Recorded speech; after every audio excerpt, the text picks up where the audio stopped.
we're here at Cafe Roman today with boxing legend, world champion, philanthropist, father, author, and now film star Billy Dib. Can't wait to get into it with you, Billy. Yeah, can't wait. Thank you guys so much for the love and support. Thank you to Cafe Roman for allowing us to use this space, and look out for these guys. God bless. Billy, you were known as Billy the Kid growing up. Who did that kid believe he would become one day? I was always a young kid with a lot of aspiration. I always dreamed of being special. I wasn't sure what kind of special I was going to be, but I mean, once I found boxing, I found my destiny, I guess. I found what was written for me. It was like something that was meant to happen. It was fantastic. Amazing. And you've said that life is a test. What did you think perhaps was the biggest pivot in your life? And we're going to get into more detail later as to certain life events, but what was a real turning point? I would definitely say, life's been very, very testing. I could tell you that there was a lot of times during my boxing career where I was tested. Yeah. A lot of times in my private life where I was tested. Yeah. But I would definitely say the most testing time of my life was being diagnosed with cancer, for sure. Yeah. Yeah, and that was the pivotal moment of, understanding what life really is and what it really means to be alive, and Yeah. an experience like that would change so many things. Absolutely. Yeah. And what was your first understanding of what it was to be Lebanese, if we touch on identity? I mean, look, as a young boy, you don't grow up with that sort of, I'm Lebanese, and, it wasn't until I really started school, to be honest with you, and I grew up in an area called Engadine. My brothers and I stood out like a sore thumb, and young people often pick on people who look different. And so, we were targeted. And it wasn't until I went to school that I realized that, oh my God, I'm so much more different to these other kids. I knew nothing about nationalities and faith and all that stuff at that age, 5 years of age, but then you quickly learn about it when you start school, I guess. Yeah. And how did growing up as a Lebanese-Australian in Sydney affect your sense of self in terms of racism and bullying? I would say that I was at times very shy to speak up about who I was and where I came from and stuff, but as time went on, you just start to become very patriotic about where you come from, and I started learning that my mother's Palestinian, my father's Lebanese. I was born in Australia. Yeah. So I'm an Australian-born, Lebanese, Palestinian Muslim. You start to, take grasp of that, and you start to really hold on to it and be very proud. And, Yeah. and I was definitely very proud of my heritage, for sure. Did you ever resent that part of your identity growing up, Billy? I know that you said that you were shy, but that you were proud. Did you ever resent it? No, I never resented it. Yeah. I never resented where I came from, where my parents came from. I felt like they gave me strength. I felt like some of the stories my mum and dad would tell me as a kid growing up, it made me feel strong. It made me feel like, man, my parents have come from war-torn situations. We're bred tough. I always felt like I had that warrior spirit in me, and I think that's what sort of helped throughout my boxing career. It was like I have the warrior in me. It's something that's built in, not something that I've had to build myself. It was built in when I was born. Yeah, and that was actually going to lead me to my next question. Off the back of that, when did you first genuinely believe that you could become world champion? I'll be honest with you, I knew from the minute that I walked into the gym that was my dream. Wow. Right from the minute that I walked into the gym. How old were you? 12. 12. And when I started to read up on fighters and I started to learn about the boxing industry, I quickly started to believe that I was going to be a world champion. I remember being a young boy, 12, 13, 14, telling people I'm going to be champion of the world. Like, hey, you're very confident. I'm like, I'm not cocky, I'm just confident. I know what I can do. Yeah. And I really believed in myself, and I knew that to get to that point, I was going to need to do a lot of things. Yeah. There was going to be a lot of hard work that was going to be needed in order to make it, and I was willing to work hard. I was willing to leave no stone unturned. But that really started at a young age. I knew from the get-go that I was going to do something special. And Billy, when you reached the top, when did you feel most alone? To be honest with you, at the top, I never really felt alone. I had so much love around me. It was a family affair. I was winning, my brothers were winning, my sister was winning, my mum and dad were winning with me, my team, my friends, my family, my loved ones. Yeah. We were all winning. And I was the type of person who wanted to take everybody on the journey. So I would definitely say at the top, you're winning. I think the lowest point is when you lose and you're no longer on top. You know, it's not like that you lose the people around you. It's just like you start to feel like you're not the champ anymore. And Yeah. you know, maybe people don't want to be around you anymore. So I know that when I lost my world championship, I did struggle with that for a little bit. Yeah. And people were telling me, nah, mate, you got to pick yourself up again. You got to get back on the horse and try again. And I did. I did constantly try to battle my way back to the top and always stayed within striking range Yeah. of capturing another world title, although it never happened. But I guess, you know, I learned so much from the journey. It was definitely an amazing journey where I had a lot of fun. Yeah. People around me had a lot of fun. Yeah. We enjoyed it, and I would definitely say that I can look back now and say, you know what, I actually had fun during that time. It's not like, you know, it was there and I didn't enjoy it. And I enjoyed it. I really did. I grasped it with both hands. You've also brushed shoulders with some of the biggest names in the world, including 50 Cent and Floyd Mayweather, and had a glimpse at behind the curtain. What would you say that period taught you, particularly about dealings with certain personalities, success and trust, such that of 50 and Floyd? I mean, look, I was lucky enough to rub shoulders with some of the best in the world, Yeah. some of the best athletes, Yep. some of the best actors, Yeah. some of the best musicians. And I think that's part of the parcel. You know, when you become a world champion, you have access to things that other people don't have access to. The regular person can't access what you can access. And for a long time, I looked at my meeting with 50 Cent and Floyd Mayweather as a horrible thing. Yeah. I looked at it like that was the demise of my career. But then I look back at it today in a more mature mindset, Yeah. and I think to myself, I'm a young kid that grew up in the streets of Engadine, Yeah. moved to the streets of Greenacre. Mm-hmm. I chased my boxing dreams and I made my mark because two of the best in their own fields chased me. Yeah. Floyd Mayweather chased me. 50 Cent chased me. So I must have been doing something right. And that's, you know, that's phenomenal to think that a young kid from the burbs of Engadine in the streets of Greenacre, you know, is being sought after by two of the best in their industry. Absolutely. And I look at it like that today, where obviously, you know, people know the story, 50 Cent and the money and all that sort of stuff, but it's what it is. You know, I always believe that what's yours is yours and what's meant to be yours, you're going to have, and whatever's not written for you, you're not going to get. What it has done is given me the platform to be who I am today. Fantastic. These stories of what's happened in my life, they've given me the platform to be able to go to schools, Yeah. to businesses, to companies, to all sorts of places to be able to talk about my story and earn money. Incredible. And talking about life shifts and battles in a true heart, the fights of my life, what would you say was actually the hardest chapter you had to live through day to day at the time and even looking back? I mean, look, let's talk about writing the book. Yeah. Because that book was one of the books where I picked it up, put it down, picked it up, put it down for a long time. I was writing from as long as I can remember. You know, I've been writing, always taking notes. It wasn't until I actually started to write the book in 2015. And when I started writing the book, the chapter that I wanted to start on was Sarah. Yeah. But I started from the beginning. Yeah. And so, you know, from the beginning till the point till I got to Sarah's chapter was a long time. Like I picked up the book, put it down so many times before I finally got to Sarah's chapter. And I would definitely say that writing the chapter about Sarah was probably one of the hardest chapters that I've had to write about in my life. Yeah. It brought out a lot of emotion. And I remember, in fact, one of my good friends, his name's James, he visited me and my wife Berry at our house. And I pulled out all these papers that I'd been writing on, notes and all these things. And I told him, this is my book. I wasn't putting it in a laptop. I was writing it on paper, which was silly at the time. But it was just wherever I was. If I was on a plane, I'd just get a book out and I'd write. And so I had all these books that I had.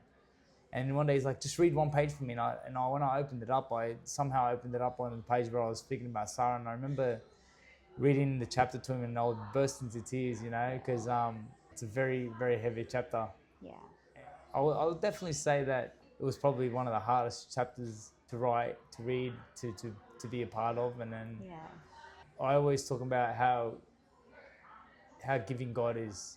And when God takes, God gives back. And you know, today I have a beautiful son and a beautiful wife, and I wouldn't change it for the world and everything in it.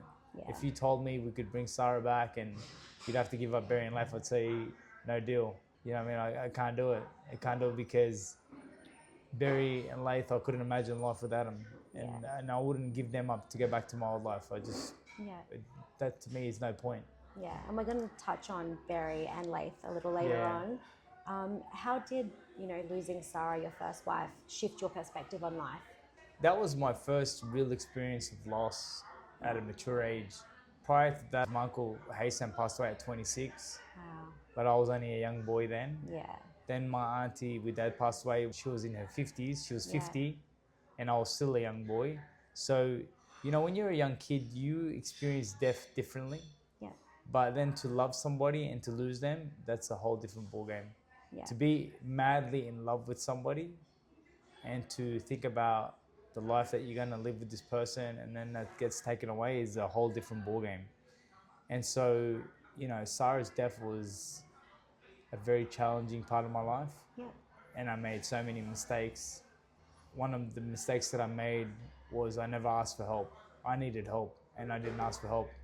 I needed guidance and I pushed it away. Yeah. I made out like I was strong and willing and capable, and I hated the sympathy. Yeah. But the truth was is that I really needed that help, and I pushed it away. And then during Sarah's death, I made so many mistakes, horrible mistakes, that I should have never made. It's just the way that the cookie crumbled, you know what I mean? And I quickly learned from my mistakes, I would say. You know, I tried to rectify them, and now what I do is I talk about that openly, and I try to help young kids understand that the only way to heal from a certain situation in your life is to ask for help and to reach out. Yeah. And when you fell ill, Billy, when you were forced to stop and confront your mortality, what immediately became important to you? The value of time. Value of time. The value of time became the most important thing to me, because you see, we spend our lives wasting time, giving our time to people that don't deserve it. I'm guilty of spending a lot of time on the phone. Yeah. I'm guilty of giving people time that don't deserve my time. And so when I was diagnosed with cancer, I remember speaking to some of my relatives and just saying, like, man, if anything happens to me, you know, can you guys please like make sure you look after my wife, my son? Can you like, I left people with certain instructions. My brother Imad mainly, I left him with a lot of instruction. My brother Muhammad, I gave him certain instructions of things that I wanted them to look after. And I just feel like I was taking time for granted, and I made a decision that if I did beat cancer, that I would sacrifice my life to helping people for the sake of God, for the better of good. You know, I remember in moments of surrendering, saying to God, if you spare me, give me more time with my wife, my son, that I'll do everything in my power to help people. Yeah. And I'll do everything where I can to give back and to support people. And you know, it's easy to say these things when you're in a really vulnerable position. You know, when you feel like really weak and feel like you're on the cusp of death, but then you survive it, and then the test is, are you going to really be a man of your word, or are you going to go back to your same habits? And I would say that sometimes I have fallen into old habits of like I wish I could part ways with my phone at times. Yeah. I wish my wife at times didn't have to tell me, Bill, you're on the phone too much. Yeah. You know, I wish that I was more present sometimes, you know what I mean? Like, you know, there's time for that and there's time for that. But I guess I lived because I wanted to be there for my family, and I'm trying to do that as much as I can. I've kept my word in regards to helping people around the world. I've joined charities now, and I'm helping charities out, and I work with Al Ihsan Foundation. Yes. Yeah. Traveling the world, helping disadvantaged people and people who are suffering. That's me keeping my word to God. Yeah. But I would definitely say that the greatest lesson that I learned in life is that time is not a promise, time is a gift. Use it wisely. Yeah. And that if you have life, it means you have time, means you're a very wealthy person.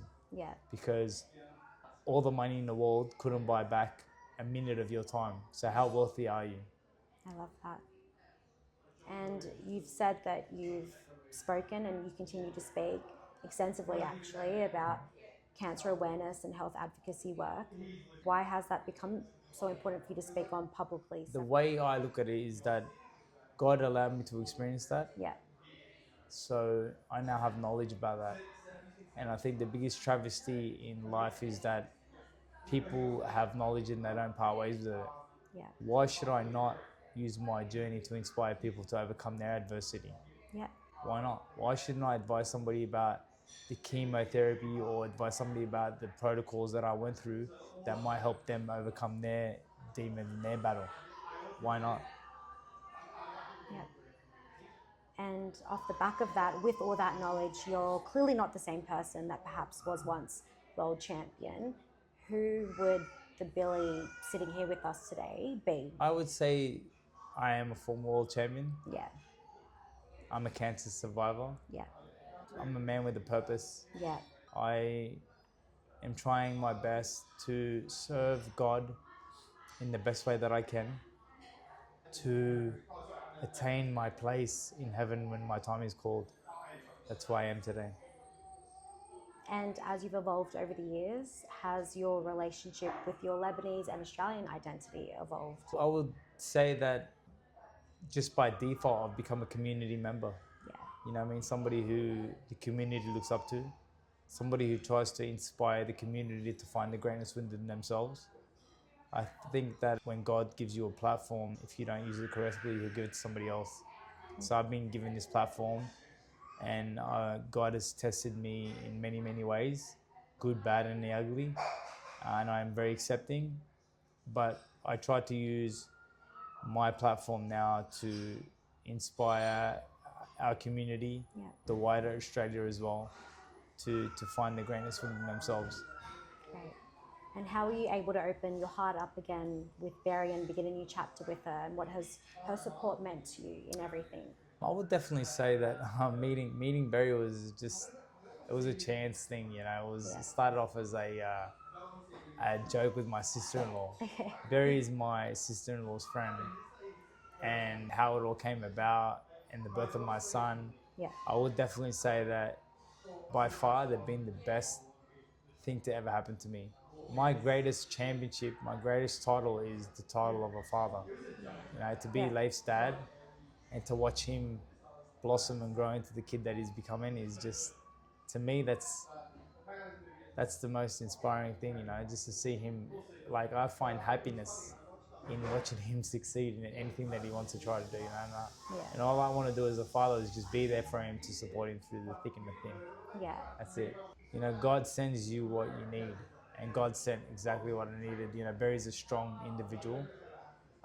Barry is a very opinionated person, and I like that about her. I like the fact that she's strong-willed. You know, although she's had a lot of heartache in the past as well, I just find her to be a very strong individual as well. You know, I mean, she always says I'm not strong, but deep down I know there's a line in there. You know, and that's why I just feel like her and we get along so well. It's beautiful. Yeah. And touching back on Leif, fatherhood has clearly transformed your life. Yes. What's the hardest question he's perhaps asked you, or what's the hardest thing been for you? My son Leif, he's 6 years of age. Yeah. But I promise you, he's like a 20-year-old. Wow. He has experienced so much.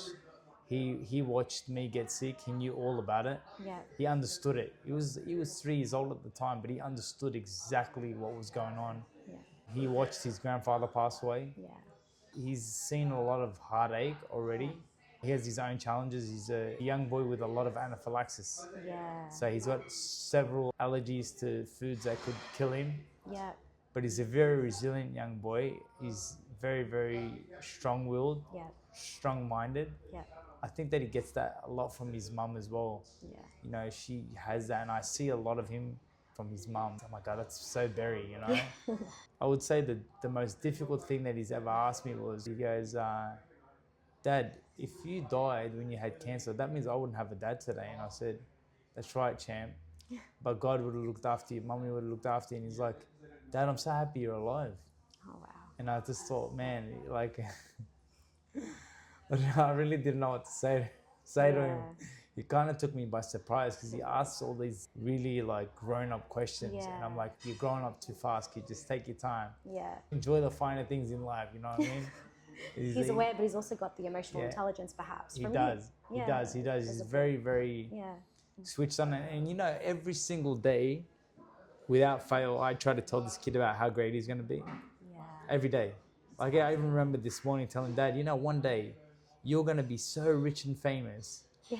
You're gonna do great things in your life, Dad. Because I'm just trying to plant the seed in his head. Yeah. I'm just trying to let him know that you're gonna be great at whatever you choose to do. And I always tell him, I said, you don't have to do what I did. You just got to do what you want to do. That's powerful. And whatever you do, we're gonna support you. We're gonna back you up. We're gonna be there cheering you on with pom poms, you know. And so like, me and his mum are his biggest fans. I love that. Yeah. And your children's book, Boys Can Cry, was that rhetoric something that you struggled with? Yes. Growing up. At the bottom of the book, on the right-hand side of the book, it says based on true events. It's all based on events that happened to me throughout my life. Yeah. Everything that's in that book is something that I experienced in my life. Yeah. It's not fabricated. It's not a made-up story. Yeah. It's all the truth. Yeah. And I know the truths are that I experience it and other people experience the same as me. And so I feel that, again, I have the information and it's a travesty not to share it. And so I just feel that parents are in their wrong mind when they say to their young child, stop crying like a girl. You're robbing that child of the ability to express themselves. And I wanted to make my point, and I wanted to do my part. And my part was writing this book for these kids. Yeah. And it's fast becoming a very, very good seller. Yeah, amazing. Yeah. And going back to A True Heart, you've already mentioned the parts of the book which were perhaps a little difficult or that you hesitated to kind of write on or speak truth about. Obviously, that chapter's closed. You've done that. It's there and published. Is there anything that you would go back and change? I wrote the book and I'm very happy about the way that I wrote it. I wrote it in a way to keep you engaged. Yes. I wanted to make sure that once you opened it up, you didn't put it down. Yeah. I wanted you to live my life for the amount of chapters that's in that book. Yeah. And now I'm actually working on an amazing book, which is about the lessons that I elicited from the journeys that I experienced. Yeah. Because I've been on a lot of journeys in my life. Yeah. And I elicited a lot of experiences, and now what I'm trying to do is share that with the world now through a book that's going to be called Still Standing. Still Standing. Yeah, so that's going to be my documentary, Still Standing, and the following up, there's going to be a book that's called Still Standing. It's like you're reading my mind. My next question was about Still Standing. You play yourself. Yes. What can you share with us about the project without giving too much away? The documentary Still Standing is a documentary about my life. Yep. About the highs and the lows, about the experiences, about the wins, the losses, about the love, the loss, about my son, about my mum and dad. Yeah. It's a journey of family. It was a very confronting documentary for me at times. We filmed a segment where I was actually in the morgue getting washed. That was such a confronting moment in my life. And I remember closing my eyes and I remember allowing them to wash me as though I had really passed away. Yeah. I remember thinking to myself that this hurts and that hurts. They got my neck on the sting and I'm thinking, I wonder if that's gonna really hurt when I'm dead. You know, and like just to experience that. But then I would say the most difficult part of the whole documentary was watching my mum being interviewed. It was by far the most heart-wrenching interview I've ever seen in my life. And I think one of the questions that the producer asked all of my siblings and my mum and my dad was, what was the first 48 hours of your life like when you heard that your son or your brother was diagnosed with cancer? And my mum's response was so heartbreaking because I had never heard her talk about that before. We'd never discussed it. She actually said, when I found out that Bilal had cancer, I told my daughter and my daughter-in-law, if he dies, bury me with him. She said, I can't live without him. I can understand what she was saying because I lived it with her, but I remember being in hospital. I was an in-stay patient, meaning that I got to hardly leave the hospital. and my mum would stay there every night with me, and I'd wake up every night in the middle of the night because I'd be in and out of consciousness. I know I wasn't dreaming, but I'd always see my mum on the floor praying, Yeah. and I would hear her saying things like, God, spare him and take me. Yeah. You know what I mean? And like, that's just hard, you know what I mean? That was so hard. But that's why I always tell people my real life hero was my mum. Throughout my whole life, she was my real life hero. She was my Superman, my Batman, my Wonder Woman, Yeah. all wrapped into one. She was everything that I needed in my life. She was my savior. Yeah. It's beautiful. And when young boys in the future, starting with your son Leif, watch the documentaries, read the books, hear the stories, what do you want them to understand or take with them as they grow up and get into teenagehood? I want them to understand that life is going to throw hurdles your way, Yeah. that life is going to be a test, life is going to be hard. Yeah. But I want them to understand that through perseverance and through not giving up and not losing hope, that anything in your life is possible. Anything is possible. Yeah. And you're only down for as long as you want to be down. And as long as you wake up every single day, that's a day to get better. Every day is a test, and every day that passes is in the rearview mirror. Yeah. That's why the front windscreen is so big, because the future is so bright. Great. And Billy, just touching on your philanthropy, you've done a lot of community work and charity, especially connected to Lebanon. What fuels that part of you today? It's the promise that I made to God, that I will do everything in my power to help people. That's me keeping my word and keeping my promise. And now what I do is I actually travel the world helping people. I don't just talk about it, I do it. And as hard as it is, being away from the family and being away from my wife and my son, but it's a promise I made to God. And nothing brings me more joy than seeing a kid smile. Yeah. My goal Yeah. in life, and I'm a pretty good person at knocking down the goals, Yeah. is to become one of the best keynote speakers in the world. My dream is to chase the world, to travel the world, Yeah.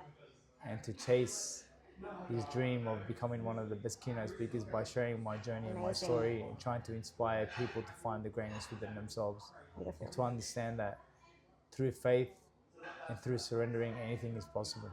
Fantastic.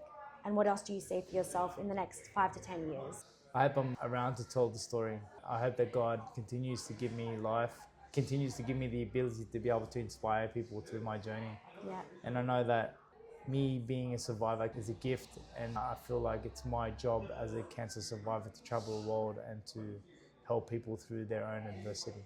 Amazing. And before we close off and we'll play a quick game, I'll ask you a few questions.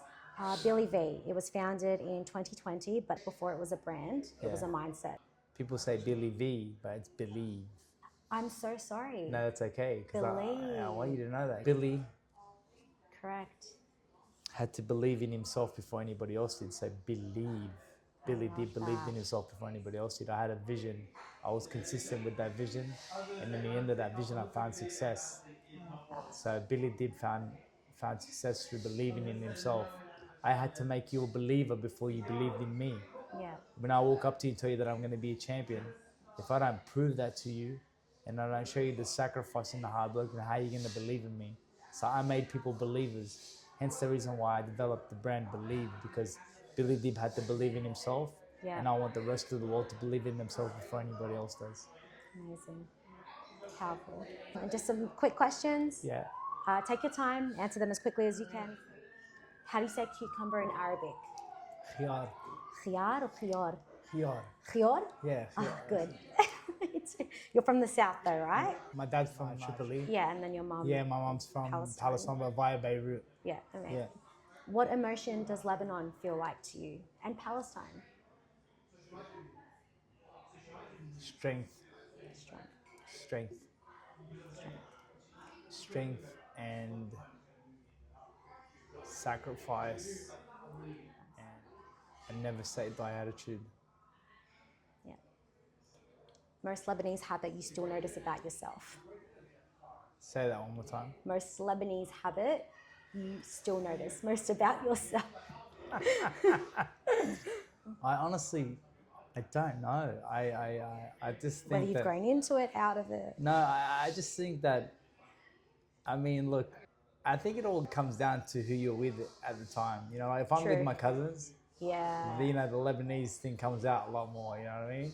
Yeah. If you're with the uncles and that, like, you know what I mean? Like, Yeah. I would just say, you know, obviously Lebanese people know how to party, that's for sure, you know what I mean? Absolutely. Yeah, we know how to have fun. And favorite boxer of all time?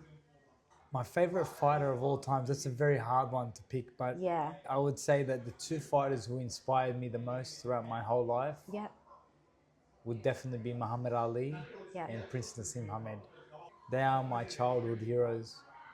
They are my example, and I'm blessed to be able to say that Prince Nassim Hamed's one of my closest friends. That's beautiful. Thank you, Billy. Thank you so much. Appreciate it. So.